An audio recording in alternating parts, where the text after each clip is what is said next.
We all have that friend who wakes up early to go get everyone McDonald's breakfast, while the rest of us sleep in. This is your sign to thank them. And if you're that friend, this is us saying thank you. Just a friendly reminder that right now, get any size iced coffee before 11 a.m. for just 99 cents. And a satisfying sausage McMuffin with egg is just $2.79. Price and participation may vary. Cannot be combined with any other offer or combo meal. Ba-da-ba-ba-ba. Pulling up to Mickey D's just for drinks?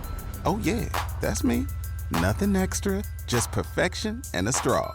Coming in hot for the coldest cups on the block. Because there are drinks. Then there are drinks from McDonald's. Ever combine an ice-cold frozen Coke with piping hot fries? Try frozen drinks any size for $1.49. Prices and participation may vary. Cannot be combined with any other offer. Ba-da-ba-ba-ba.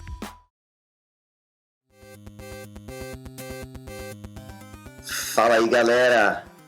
This is Roberto, aka Sunspot, and you're listening to Adventures in Collecting.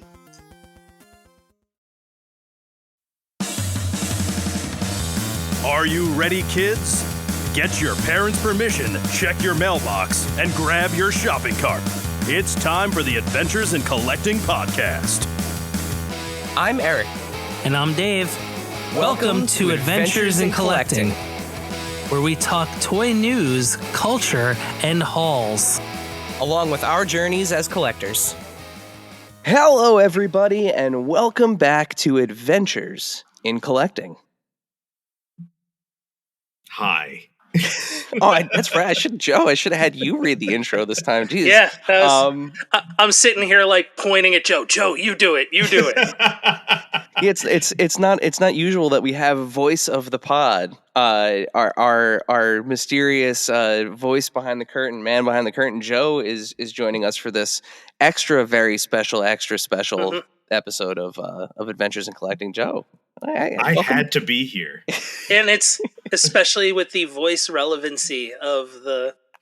Yeah, it's not every day that we get to interview a voice actor. So we have to have our resident voice actor on board for said experience, right? That's the absolutely.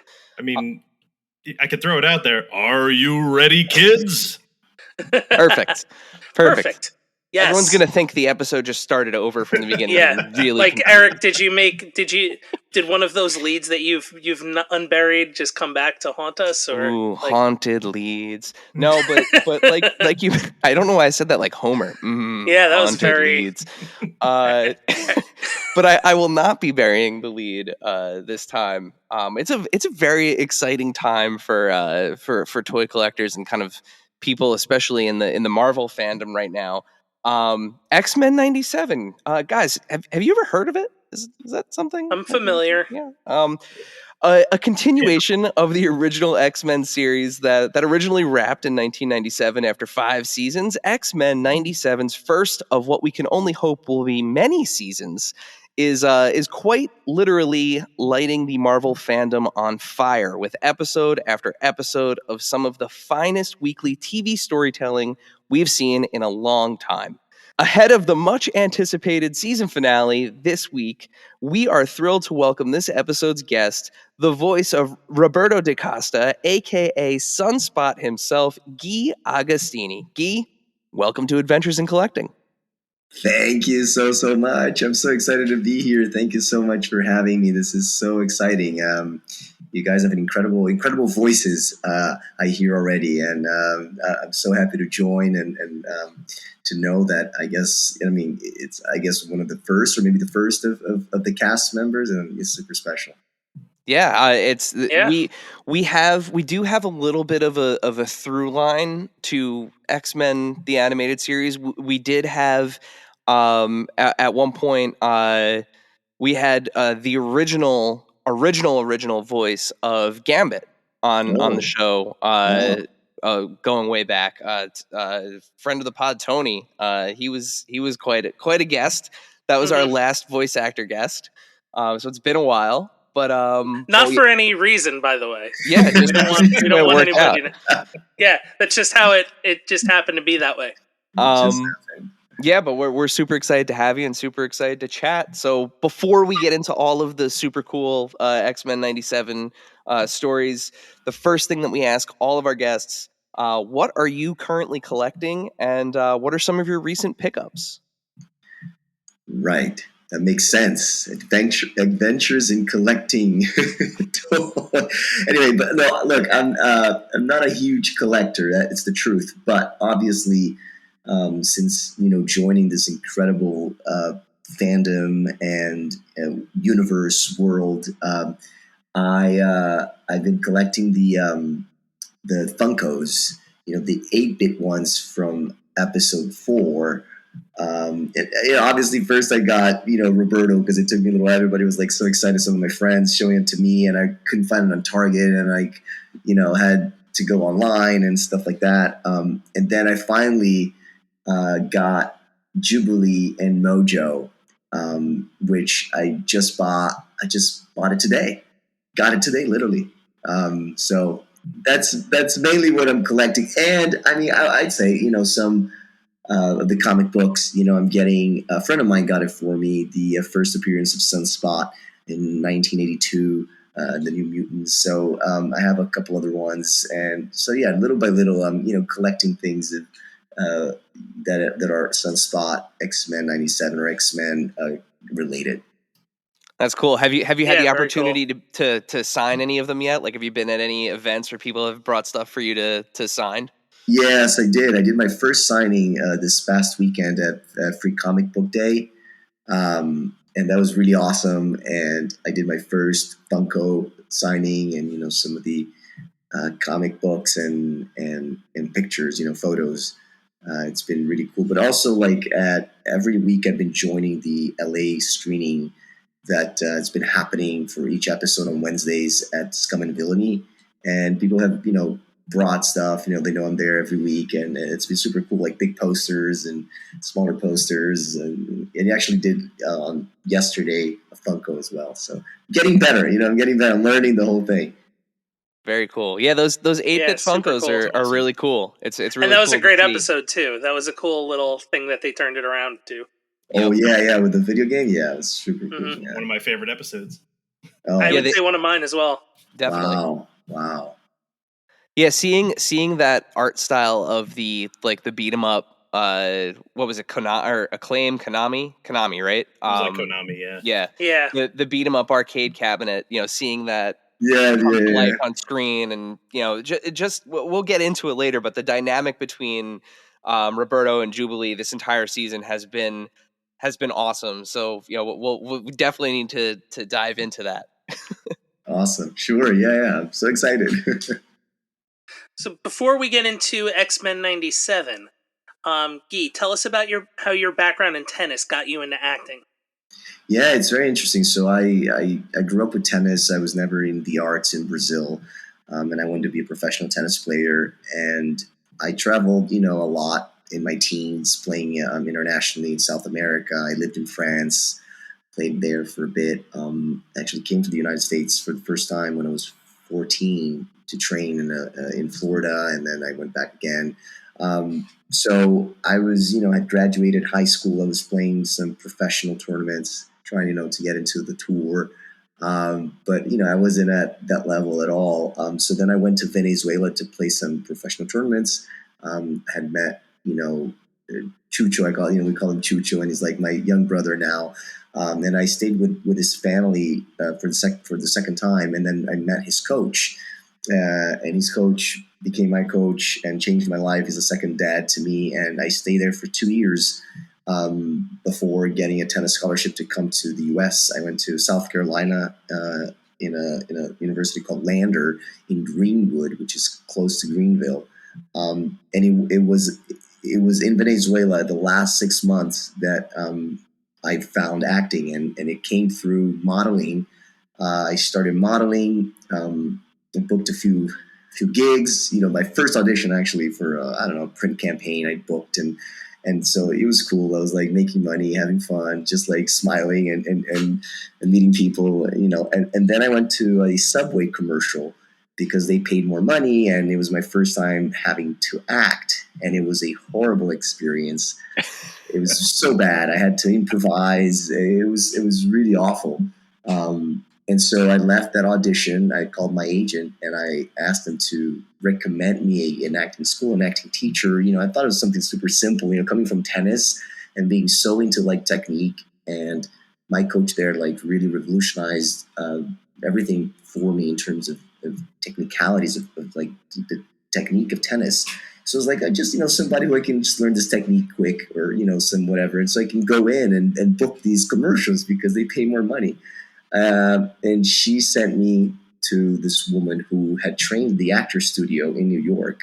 There's actually a video of her asking a question to Bradley. No, it wasn't Bradley Cooper. Bradley Cooper has one that he asked Al Pacino. I think it was Robert De Niro. No, I forget. I think it was Sean Penn. And, when they had the clips of like the inside the actor studios. And so anyway, so she was teaching the method and all that stuff. And she was only working with professional actors in Venezuela, and I begged her to let me take the class because I observed, but I was very honest with her. I was like, look, I'm a tennis player. I just want to take some lessons. I'm here for another like 2 months, I think, or 3 months, and so she didn't want me to join at first, and so I begged her. So like, you tell me what to do, I'll do it, and so that's how it began, and I fell in love with it. I read my first Shakespeare play. I then joined another acting school through somebody who was very well known in Venezuela. And that school like had trained a lot of the television actors in Venezuela. So I had an exposition to a little bit of a different methodology. And yeah, so then when I came to the US, fortunately for me, Lander had a theater program because I was just going to study business. I didn't know what else I was going to do. I wanted to be a tennis player. There's nothing else in my heart, in my plans, and so I remember getting there, and the first thing was to see if they had. I didn't even know how to look online, I think, and I was just like, do they have like a theater program? They did, and they had a beautiful theater. I remember walking in. I'm like, it was a huge, like 500 seat theater, and I was like, man, I just wish I could because I had never been in a play. I had like done those classes, but I had never performed.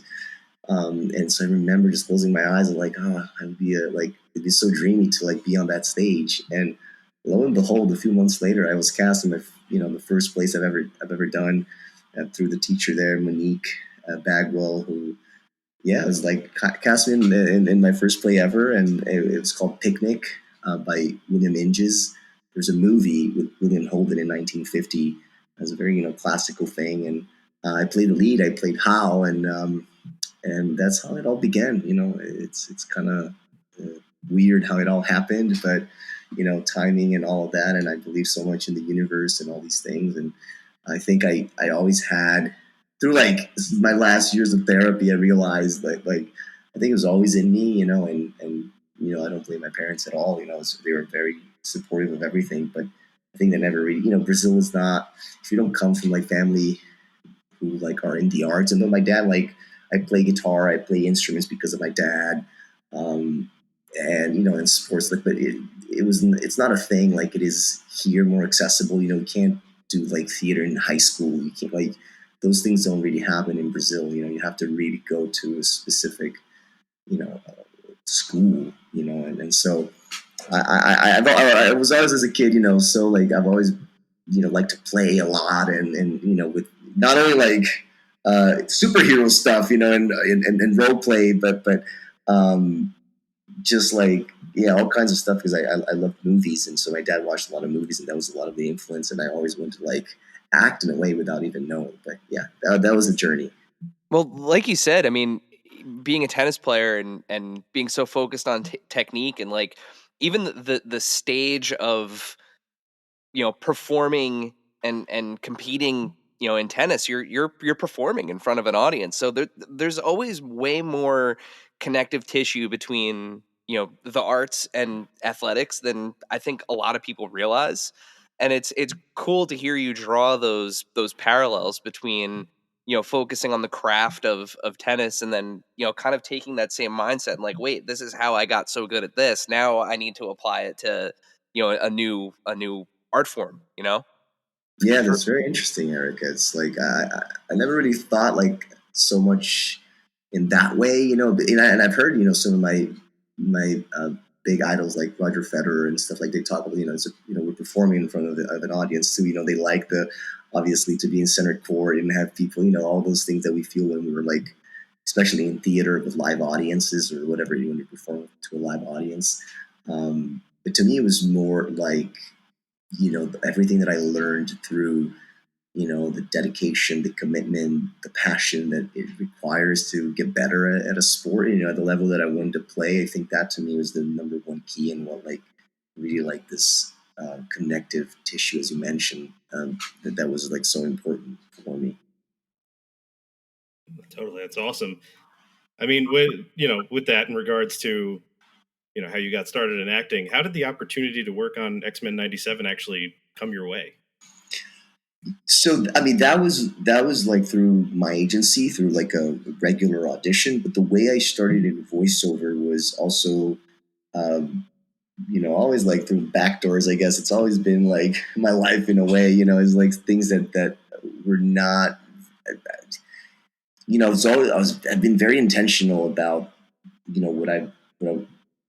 what I do and what I've been doing, but the opportunities often have risen for me in a very unexpected way. So I had created this voiceover demo reel in Florida before I moved to New York to attend an acting conservatory because an agent there that I was working with said, look, if you want to try to get represented by CSD that she had worked for, which is a big agency here in the US, it'd be better for you because I speak different languages to have a demo reel for voiceover. And I did. And so that helped me get on the roster of CSD in the commercial on camera department and the voiceover department. So I started to audition for a lot of voiceover, commercial voiceover.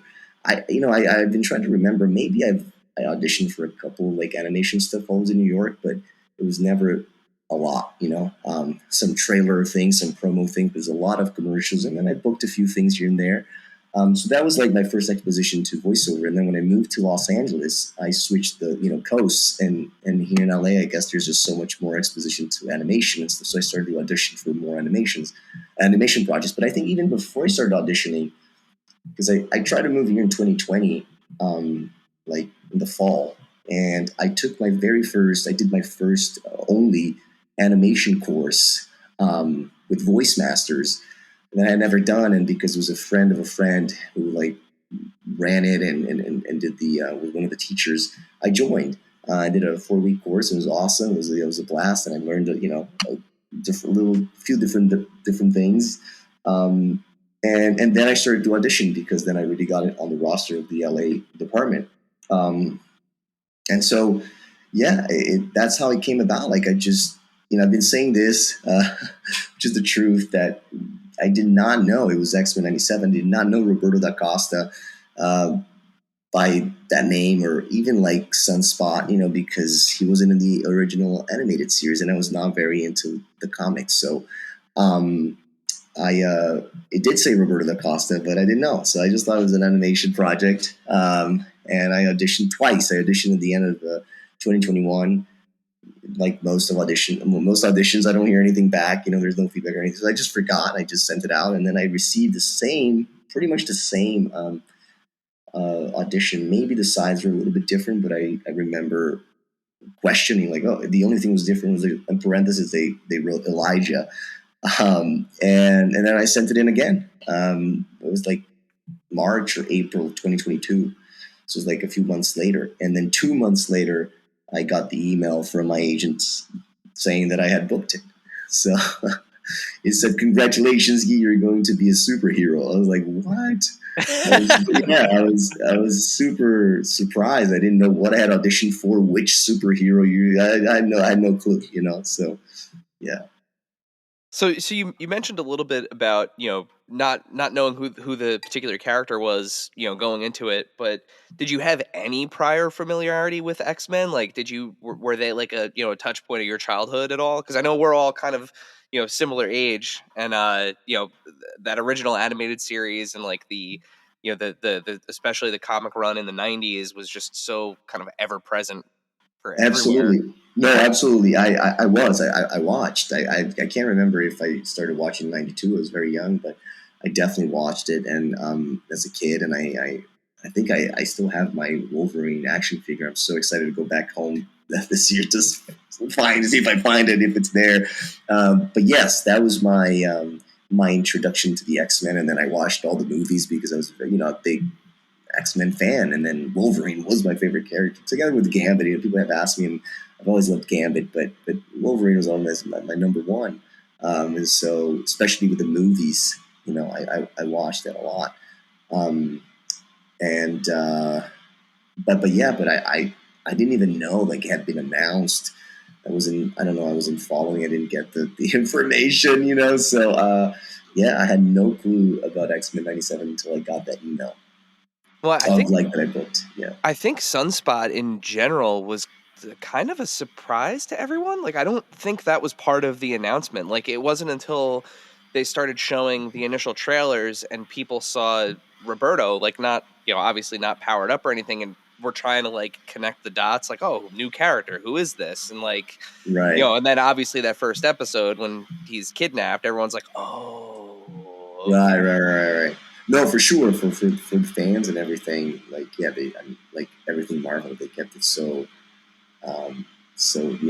closed information. So there was actually, I don't know if you guys knew this, but last year, the end of last year, there was a leak on like who was playing what and whatever. So there was some articles coming out talking about Sunspot and all this stuff, but they had a much more negative connotation on the whole thing. So yeah, it ended up working itself out the right way. Yes, thankfully.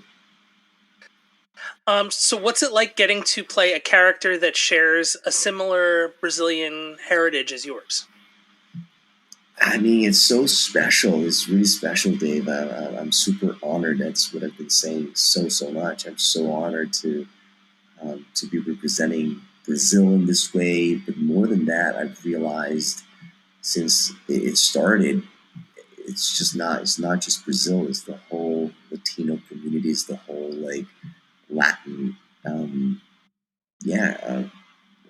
community. And I also been saying this, like, it's been so surprising to me. I didn't expect to have such big of an impact, and people reaching out to me about like, it's so awesome to see, first like a Latino being part of the X-Men, and this whole representation. It's just so wonderful, so beautiful, and I'm so grateful to have been the chosen one, and I don't take it for granted, and I'm so grateful every day, every week. It's just been such a high since it all started.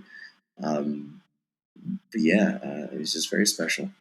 Yeah, I mean, we talked about that Motendo episode, and when Roberto and Jubilee are kind of at each other's throats after getting pulled in, and you get to rip into that like whole section where he's just yelling in Portuguese, and she's like, totally, I have no idea what you said, but like totally get the vibe. Yeah.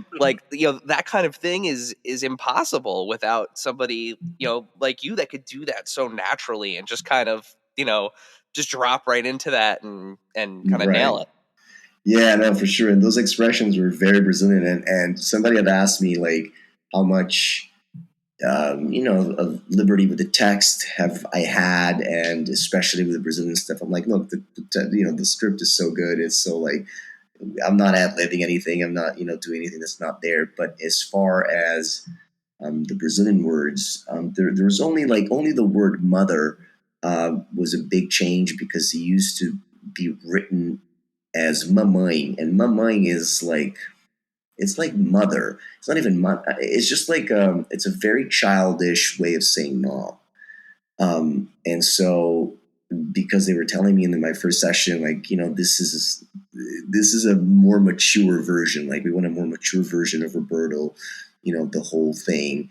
And so I was like, yeah, I mean, even like teenagers very rarely will call their mothers mama. It's just very like, you have to be super young.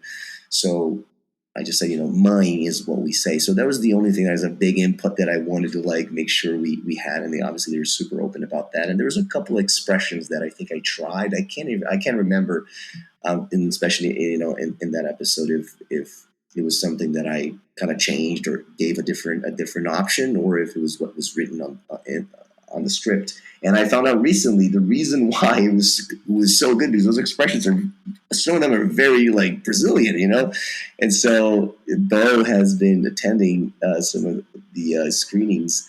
It's come in Villainy, and so he shared with me that he has one of his really good friends is Brazilian, and so he would ask him, how do you say this in Brazil? And so that's why the expressions were so good.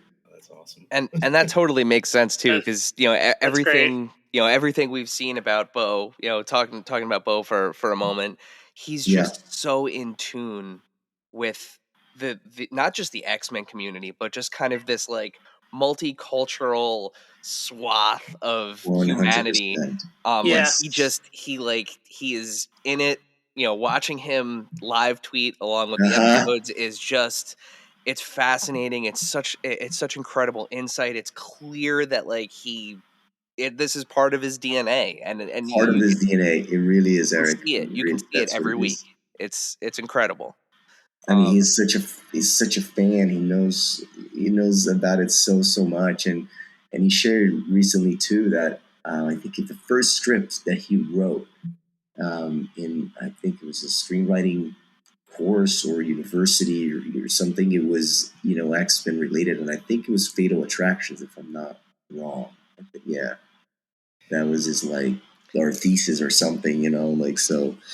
Yeah, it makes sense. No bones about it. Really? Yeah, had to go there. All right. I'll give it to you. Yeah, we accept. Okay. Definitely accept you on that one. Anyway, now that we got the dad joke out of the way, Roberto and Jubilee's relationship and Roberto's relationship with his mom have been two of the most compelling of the series. Was it challenging capturing all the nuances in order to bring them to life?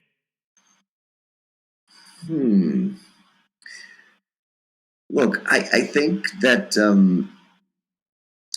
everything has been challenging for me at one level, and at the same time, it's been so wonderful because, in terms of being a little bit easier than when people have asked me about on camera, is because you have the luxury of repeating that line and those things in many different times and different ways. So, and I've been saying this as well, I'm trusting so much the vision that they have, right? Because I know very little. I'm there, I know my scene, I read my scene and stuff, but they have the bigger picture. There's many episodes that I don't even know what's going on because I don't get the script, and so I think for me, the biggest challenge in this first season was the whole accent thing, because I started recording with a much thicker Brazilian accent. I mean, this is the way I speak. I sound much more neutral American these days than anything else, and so I wanted to pay homage, or just Roberto is Brazilian, but they wanted something, I can only do something a little bit, more exaggerated. It's too thick. So the sounds are not very, what's the word? It's not very nice to hear, I guess, for the American ear, in general. And so they wanted me to tone it down. I was like, so then I was like, I had done my research and stuff, but it didn't hit me until a little bit later. I was like, his mom, which in this version, I think they had some liberties and changed a little bit, but in the comics, his mom is American, right, and white American, and so I'm like, it makes sense that he doesn't need to have an accent. He grew up with both languages, like I did, right? So there's so many people like that is bilingual, and there's I related so much with Roberto in that intercultural family and speaking different languages. So it was like, I don't need to do that, so I'm going to drop it. But I did that halfway through or something, so I was so nervous. But it worked because I went back and I redid some of with those episodes and doing ADR and all this stuff. But also like there are some moments that you can hear. I at least can. I don't know, but yeah, it's very clear to me when like, oh wow, this is from like an earlier read. But I think it's cool because there's it doesn't have to be like fully on. Like there's moments that there's a Brazilian little feel, a little bit of an accent, comes in. But yeah, I mean, the rest is just like there's so much time to play and to explore, and that's the beauty of it. So I think it's just like it was challenging in that way. Once I set with like, oh, this, so then I just get to play. I really like towards the end, I felt like that confidence, and I can't remember like when I recorded those episodes, but it was just like every time I'm there to do those moments and doing my best to like tap with my personal experiences and also what's needed there in the moment, and what they're asking me to do, if I have to do more or whatever, in terms of intensity, in terms of volume, all these things, because they know better, obviously, with the animatics and stuff like that. It's interesting you mentioned the factor of the kind of the thickness of the accent, because I did pick up a couple of times that like, oh, the accent's a little bit stronger here in parts, but I honestly, like, you should have taken full credit for that, because it reminds me of anyone that I knew growing up that was bilingual or multilingual, that like when situations got like intense or like they got really excited, they tend to kind of gear back towards Yeah. their native Yeah. their native tongue, because that's where they're comfortable. Like that's like the the first language that they speak. So when the situation starts to get intense, that's usually where the accent starts to come back in. So I thought you were doing that totally intentionally. Awesome.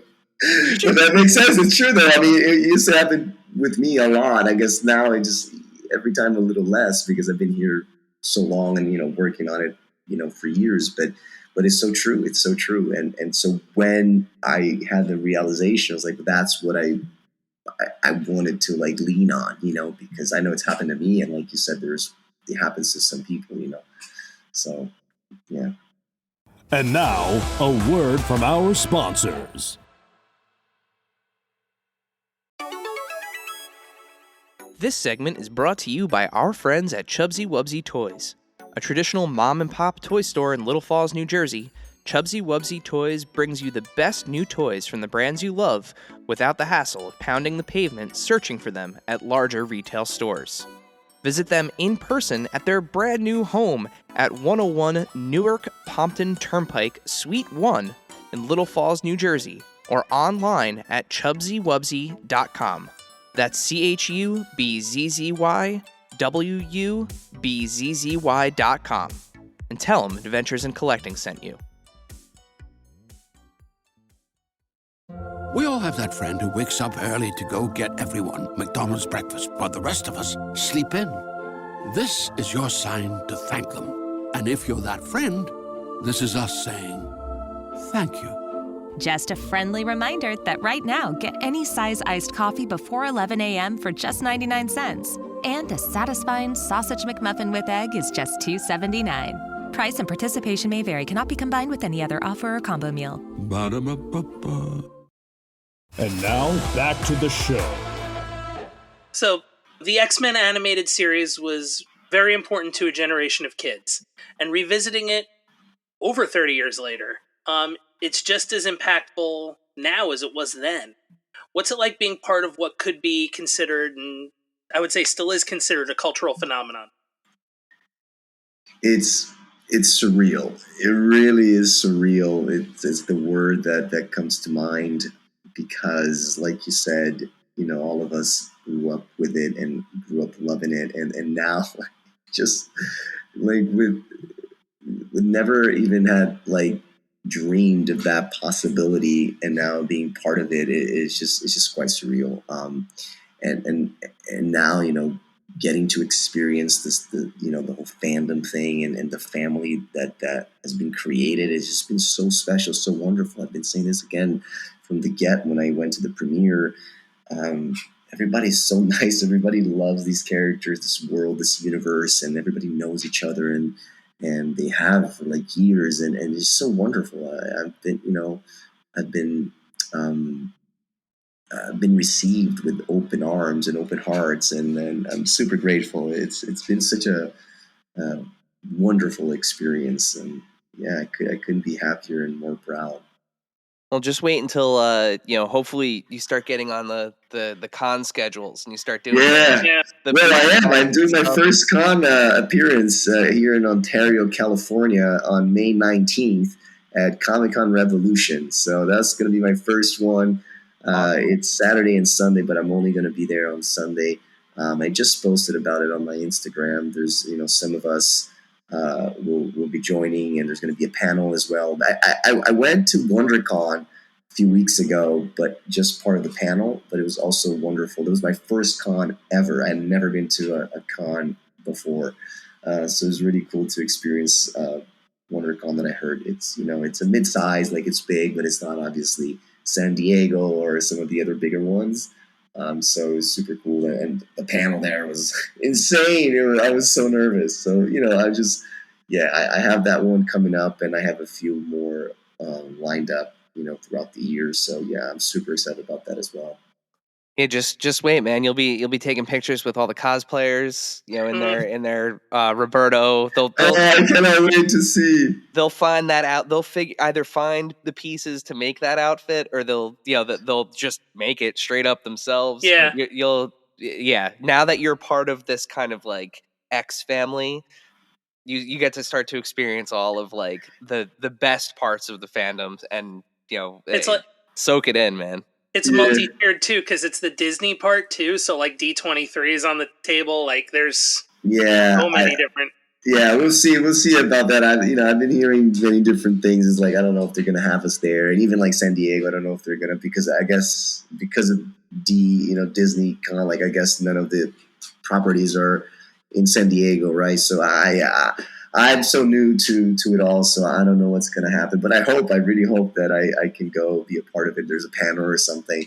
But I'm super excited to see like who rocks like now like a version of Sunspot, because I became good friends now with JT. JT at WonderCon dressed up as Roberto. We met at the premiere, and he had already planned to do Roberto before meeting me. It was so awesome. And so he found like a jacket that, was a little similar and stuff. And so I think it was the first one. And I did a giveaway shirt. I did a contest for a Roberto giveaway shirt that I signed, and he won. Like randomly won. It was so awesome. I loved it. And then somebody recently, I forget his name, but on Instagram,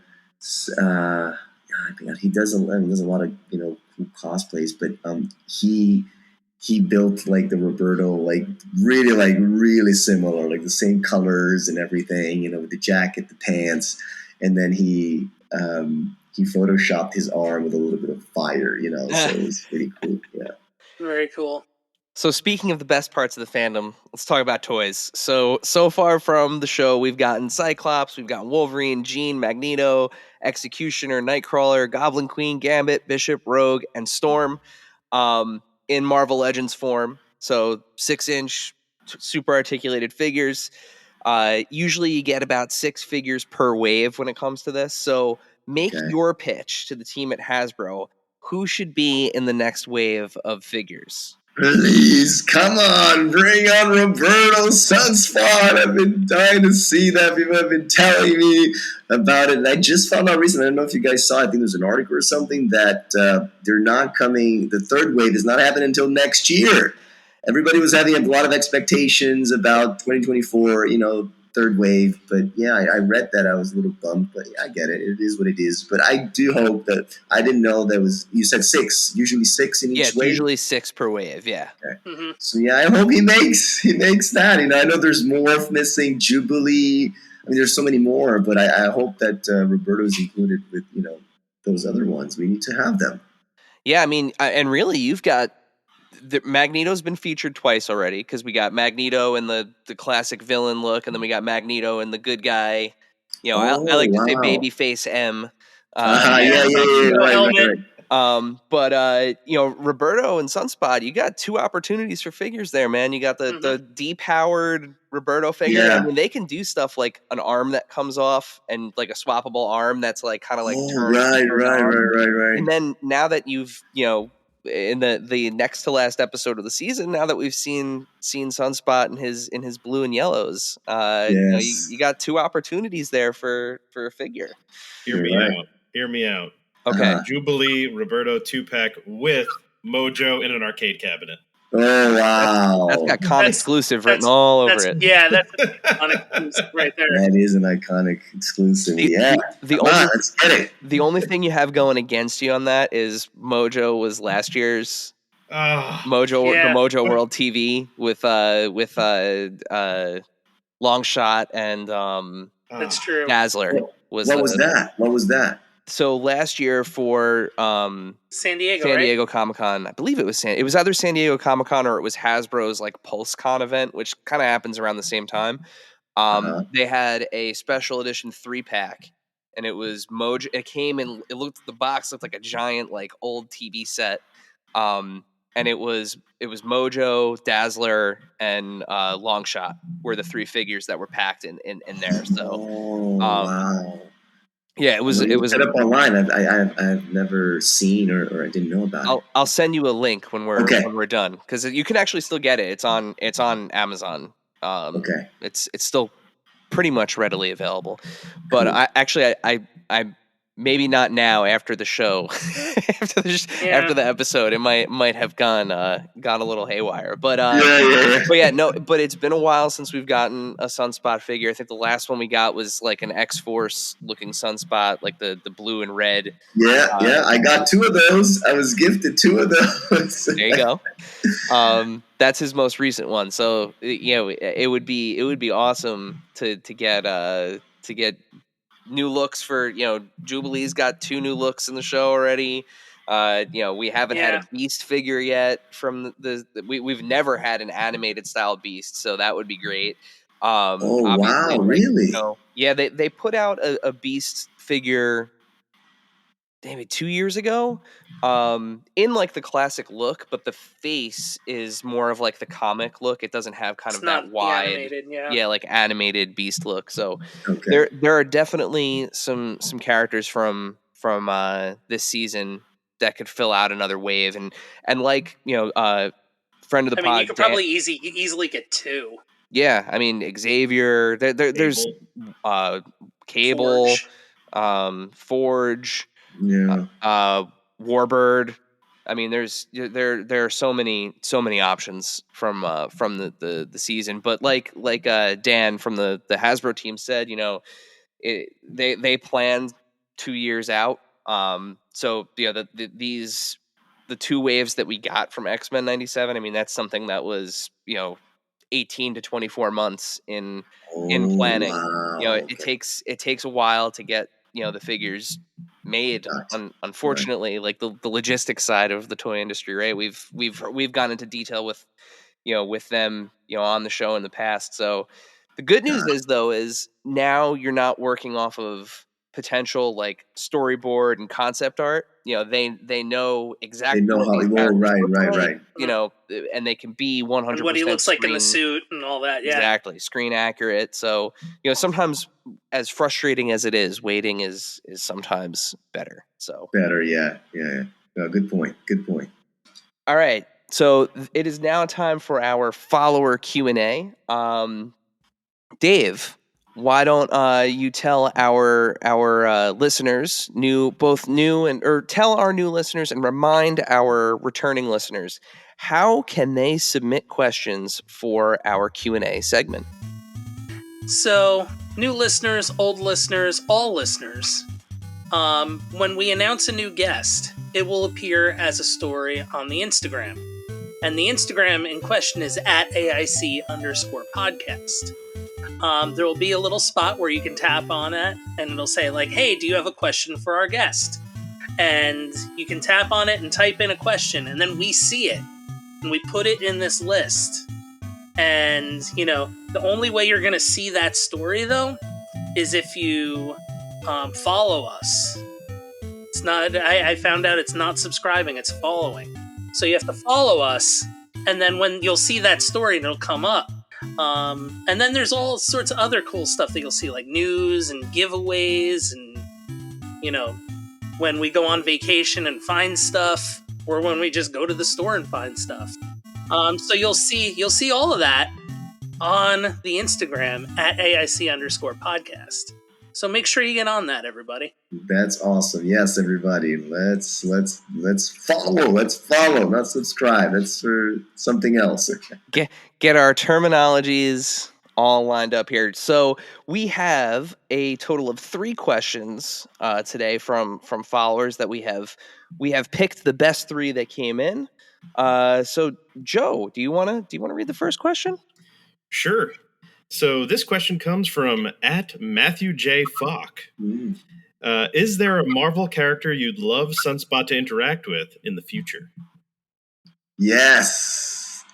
So firstly, well, thank you, Matthew, and thanks to everybody who sent questions. I really appreciate. And yeah, so the one that I would love to see an interaction is Deathbird. Awesome. Great. Which, very cool. Which I didn't even know that she was showing up in this version. See, I guess I didn't. I think Roberto is not on that episode, and so I never got that episode. So I didn't even know. And when people have asked me, like when I was recording, I was sent some of the issues of New Mutants, and so for Bo sent it to me to get more research and stuff like that.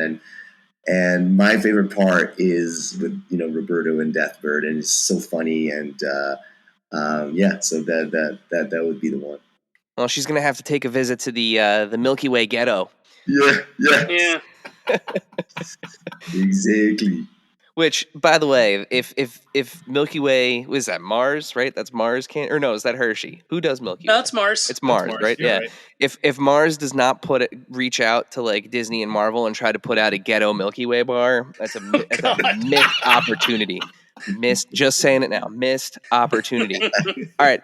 The next question comes from the Nick Collectibles asks, if you were a mutant, Guy, what would be your superpower?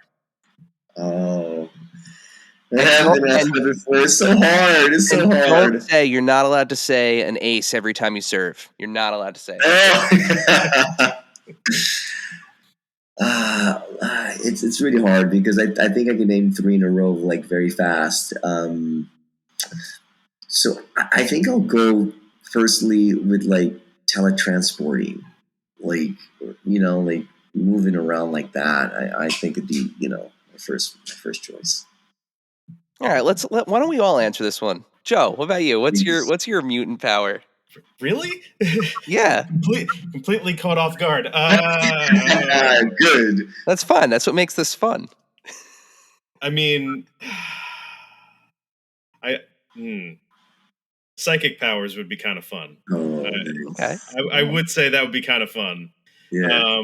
It would be also, I don't know, it would be a little hard not to pull an Xavier from the last episode at certain times. Just let me just get in there and let's just reroute something in there for you. You've left me no choice. No choice.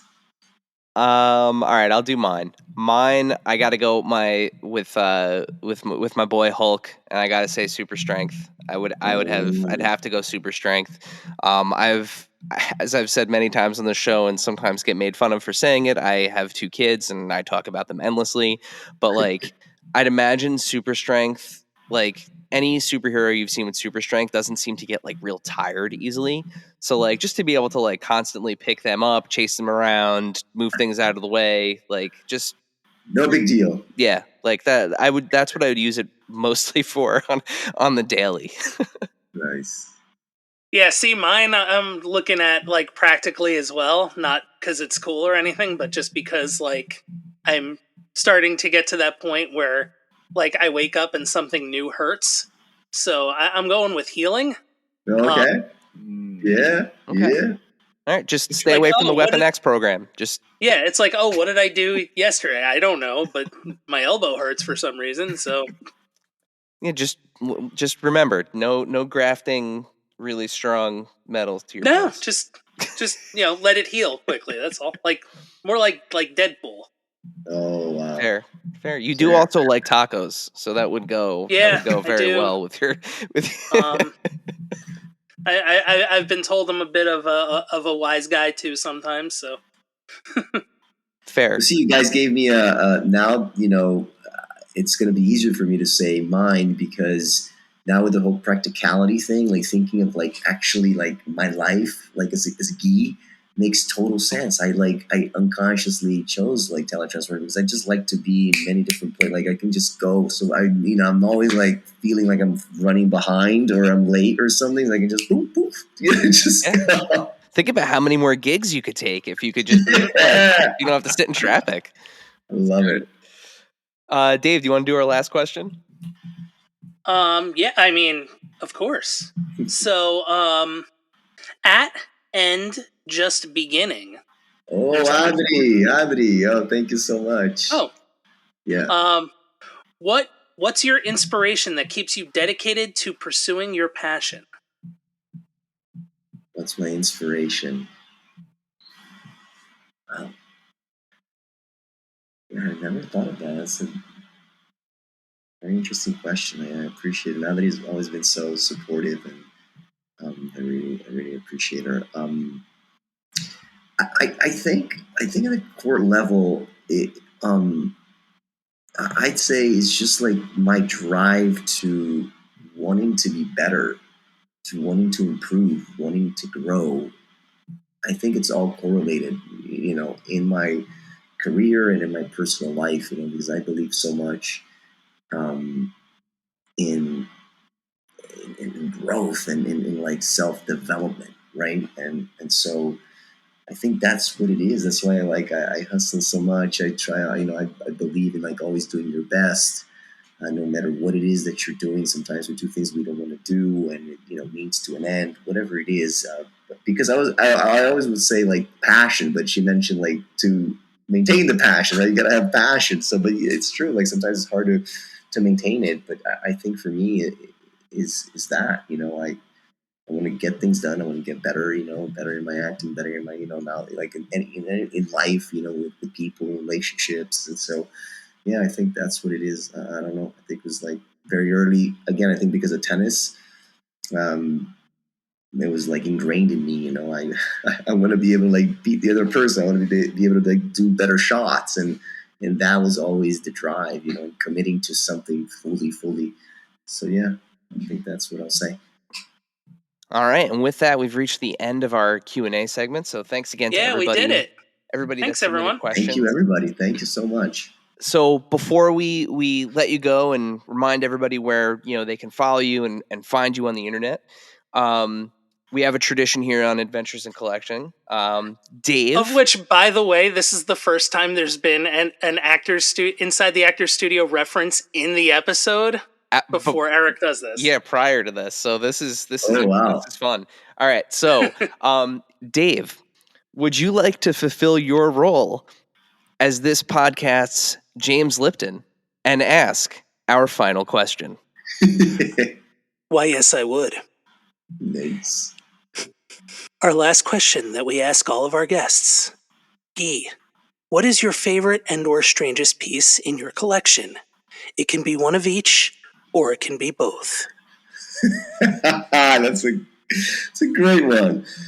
I don't have anything strange. Like I said, I'm not a big collector, so I'm going to go with my favorite one. And again, you guys heard I don't have many collecting things, but I'm going to go with my 8-bit Funko, of Roberto, because it's so nice, it's so special, obviously. But now I have of course there's more, but I have the trio that I've been wanting to get, with Mojo and Jubilee, and I become really good friends with Holly, who voices Jubilee, and David Arrigo, also this amazing voice actor, and so fun. And we've been together at a few gatherings and screenings and stuff, and so I can't wait for them to sign my Funkos, and I'll have that trio there displayed. So yeah, that's definitely my favorite. And within reason. I mean, that's awesome. Yeah, totally. Obviously, that's so special. I mean, it's not only it's your first ever action figure of you. I mean, that's bucket list. Maybe once the actual Legend, the action figure comes out, maybe I'll switch. But for now, I'll stick with the Funko.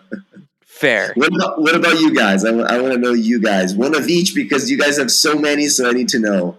Oh my goodness. Wow, no one's ever, believe it or not, in all these episodes, no one said, so what's yours? Like, oh, well, here he goes. I got Joe's, like, for the listeners looking around. I mean, his room is like, it's so hard for him to pick. Okay. I'm not going first. All right. I have favorite, and I'll give you my favorite right now. That changes. Sure. Yeah, of course. Pretty frequently. That's fair. So my favorite right now is it was speaking of Comic-Con earlier, it was last year's so 2023's San Diego Comic-Con exclusive from Super 7. They did an Art Adams, friend of the pod, Kyle Wadiga at Super 7, designed an Art Adams inspired Godzilla figure. And it is like right off the cover of, I'm blanking on the issue, but it's a Dark Horse Comics issue of Godzilla. And it's that bright green, like, color that Godzilla never was in the movies. He was only that color in the comics. And he's got like a bloody mouth, and he comes with a little like person that he can hold. Wow. It still is like, if for going on a year now, it's easily my favorite action figure that I own.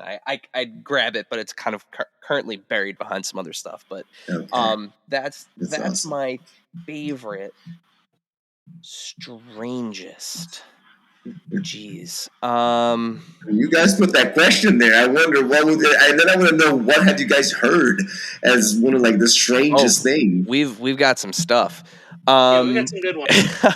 All right, strangest. I'm gonna go with this. So one of my favorite things is Gashapon machines. So Bandai has these little, they're almost like vending machines, but they're little like toys that you can build inside. But there's more than just kind of like your typical like throw a quarter in, get like a little sticky thing. Like they are like really intricate figures. And every time I go to the Gashapon store, and this one I can grab, every time I go anywhere where there's Gashapon, I always look for the realistic bugs and or lizards. And the last time I went, they had an entire Gashapon machine that was filled with praying mantises. Oh, wow. So I just have this really ultra detailed, I don't even know what scale this would be for a bug, but like it is very detailed, yes. Super detailed. And I have a couple of like the bugs and lizards and stuff, and they're all just like gross and beautiful, and yeah, I love them. So I'm gonna go with that as my weirdest. All right. I guess I'll go, because I actually have both things at my desk, and one of them's weird only just because it looks weird. But my favorite is my the first ever Marvel Legends I got, and it's an old one. It's a Toy Biz era one of Ghost Rider, who's my favorite character. Oh wow, that's amazing! And it's my favorite because for years Eric was like, "Don't get into Legends because it's going to be expensive." But I have like the perfect guardrails up for it, which is I only get Ghost Rider now. But it all started with my now fiance getting me that Ghost Rider. So she, I believe it was for my birthday. Yeah, so gifted to you. Nice. And then the strangest thing is this little guy on my desk. Oh, that's a fluffy one. Yeah, and it's just this little kind of dollar store toy, and he used to glow. Oh, there he goes. Oh, there he goes. Oh, awesome. When you hit him, he glows. Did Maddie get that for you? Yeah, Eric's firstborn daughter got it for me for Christmas from the dollar store. Oh, no, that's so special. Yeah, but like, I don't know what equated, like, this is what I'm going to get Uncle Dave. It's so weird, and I love it. Like, And I've got no insight on that. All I know is No, that she went I to the think dollar she store went to with my Christmas. mom. Yeah, she went with our grandma, mom. and she told grandma she wanted to go Christmas shopping. I gave her a budget. She went to the dollar store and she got toys. She got things for everybody. So Yep. That's so cute, man. That's awesome. And that's he's on my desk. He's always been on my desk. Awesome. Love it. all right, Joe. Joe? After doing my survey of the room, I have a lot of favorites, but this is definitely one of my. Ninja Turtle! Yes! Oh my god! It's Raphael? Yeah, and that's my favorite turtle. My favorite turtle is Raphael, all time. Yeah, I'm there with you. I was a big Ninja Turtle fan, and I think cool but rude. And for those who didn't were just listening, he has like a trench coat. Oh yes, yeah, trench coat. It's a trench movie. coat, NECA movie.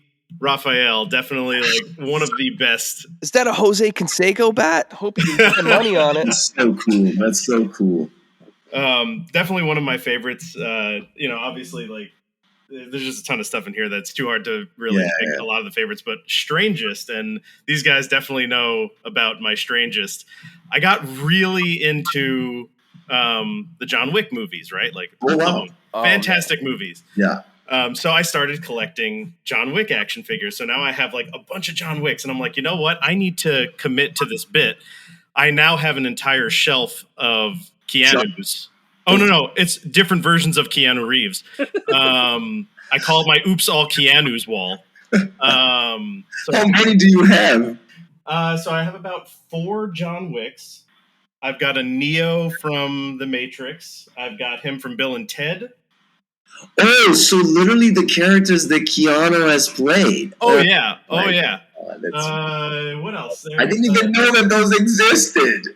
Joe, what are you building right now, buddy? So I have a project I'm working on, a custom figure that they've never made a Keanu Reeves from Speed.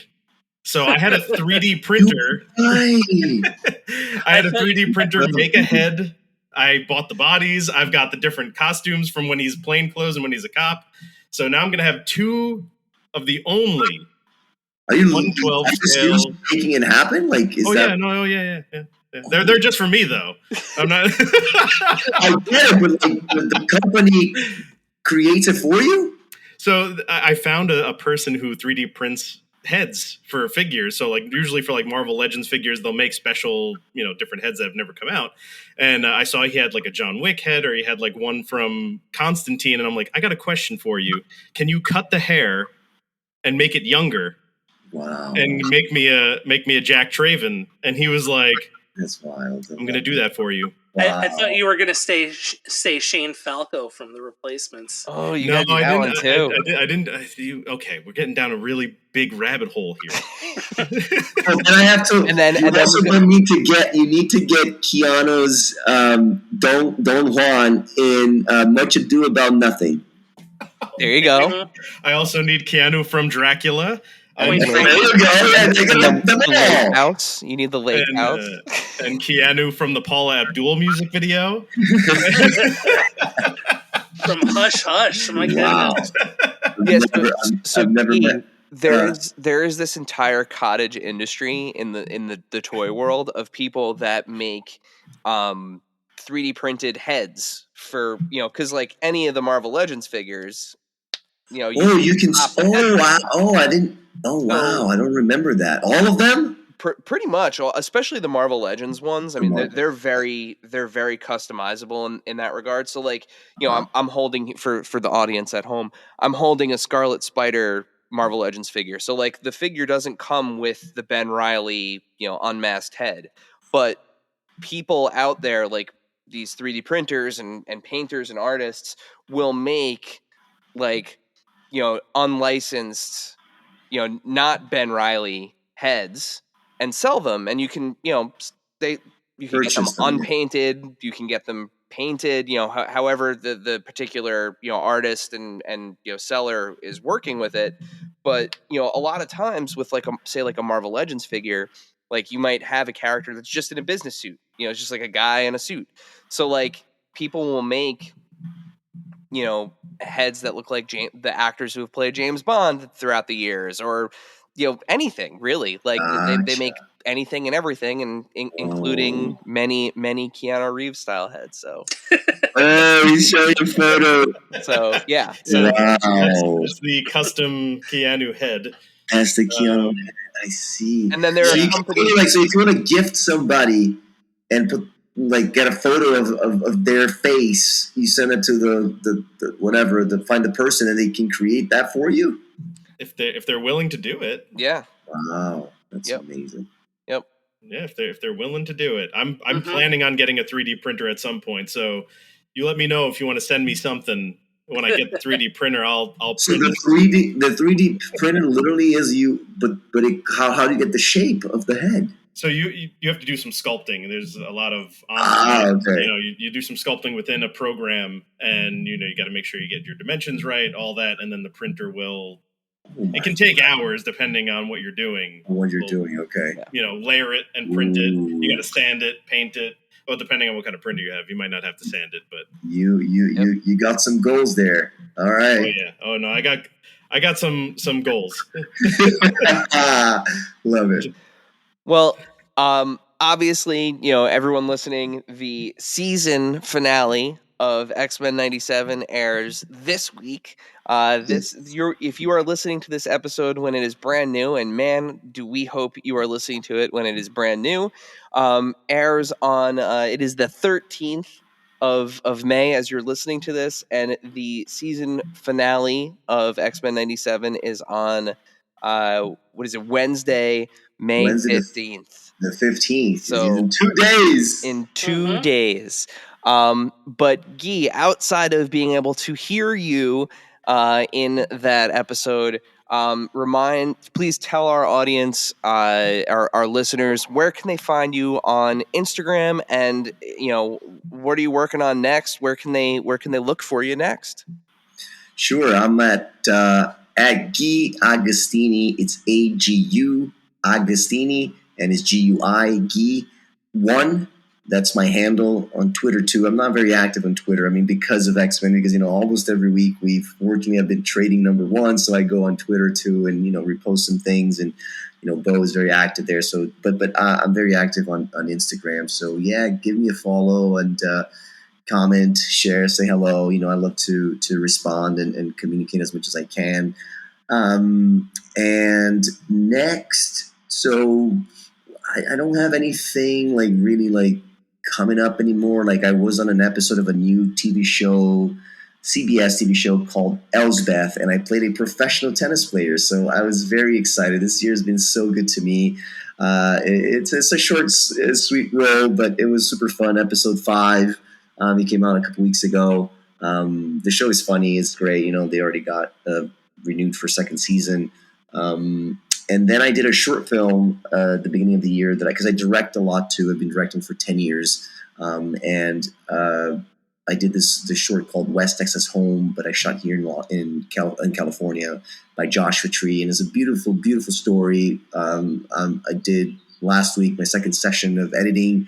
I'm really excited. It's so special. It's so beautiful. I'm super, super proud. And so I hope that in a couple of months we have that done, and then we'll enter the next year film festival circuit. And I'm entering this year's with a short that I completed in New York at the end of 2021 called To the End. It's a New York story. It's, about the breakup of a relationship in a very toxic way. And so, yeah, it's a super cool project too. I hope that I get to premiere here in Los Angeles and New York soon. I'll share that on my social media. And those who can attend, it'd be lovely, and to meet those who I haven't met personally yet. And then, the cons that I'll be joining. That's the main thing. Like I said, Comic-Con Revolution, May 19th. In June, I'm not sure yet what's going on. And then I know I have a couple coming up in August, but, I'll keep you guys posted as we go. Awesome. Well, thank you so much for taking the time, out of your schedule to chat with us tonight. It was an absolute pleasure. as we've all kind of expressed at this point, it has been an incredible season of television and something that, we hope you're super proud of, because as fans, it's, the best treatment on screen really we've ever had of X-Men. So, it's really cool to talk to somebody that was a part of it. No, thank you guys. Really, it was such a pleasure. It's been so special. It feels like, it's like, it doesn't even feel like it's been an hour already. It's like, it's so joyful, and you guys are so fun. And yeah, thank you so much. I learned about the toy business. See, like, I didn't know, and I'm gonna get a little bit more into it again. I'm not bummed that I remember a couple of years ago with my mom, for years, because with my brother, we had a lot of stuff saved, and then, just started to like give stuff away, and we gave, all my toy, most of my toy, not everything, because it was like some, like, I don't remember. I have some displayed in my mom's house in Brazil, but I know I still have some in boxes, but not a lot, because I gave a lot away. So I just hope my Wolverine I did not give away. I don't think I did, but we'll see. You'll see. Well, thanks again, and we hope Wolverine is waiting there for you. Thank you so much. Dave, you want to send us home? Yeah, enjoy the season finale, everybody. Thank you, dear listener, for hanging out with us today. Subscribe, rate, and review us wherever you listen, and then tell your friends to do it. Thanks also to Joe Azzari, the golden voice behind our intro. Our music is Game Boy Horror by the Zombie Dandies. Find more about them both in our show notes. Follow us on social media at AIC_podcast on Instagram and Twitter. Stop by and say hi, show us your toy hauls, and share your toy stories. Maybe we'll talk about it in a future episode. Don't try this at home. Void where prohibited and some assembly required. Each sold separately, not a flying toy. Consult a physician if your toy run exceeds more than 4 hours. This has been a non-productive media presentation. Executive producer Frank Hablawi. This program and many others like it on the Non-Productive Network is distributed under a Creative Commons Attribution Non-Commercial No Derivatives license. Please share it, but ask before trying to change it or sell it. For more information, visit non-productive.com.